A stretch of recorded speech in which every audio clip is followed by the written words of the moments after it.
Picture the word failure scrawled across a door. Most of us have been taught to avoid that door, to pretend it isn't there, as if failure were a trap. But the Stoic sees differently. To them, failure is not a trap. It is a map. A map no one wants to hold, yet every successful person has studied with care. Failure points to the cracks you've ignored, the strength you thought you had but didn't. Most people treat failure as an ending. The Stoic sees it as a stern nod from reality, an invitation to adjust and move forward. A strong mind isn't the one that knows everything, it's the one willing to sit with failure and ask, "What are you here to teach me?" The ego that cannot admit fault is the quietest prison you'll ever live in. But the Stoic doesn't deny their flaws, they treat them as the first stones in the staircase to strength.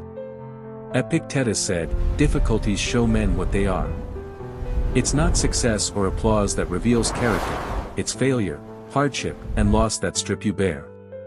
Here is the fierce metaphor of the Stoic path: a blacksmith doesn't sharpen steel in warm water.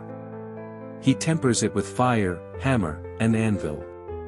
Failure is your forge. Every rejection, every stumble, every heartbreak is a hammer strike. Each time you fall, you stand before a choice: shrink back into the shape you were, or take the heat and remake yourself.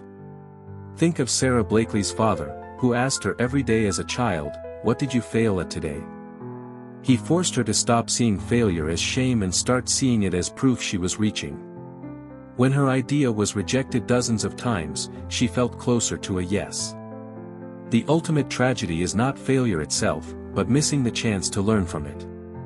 Find the failure you are still afraid to face. Look at it.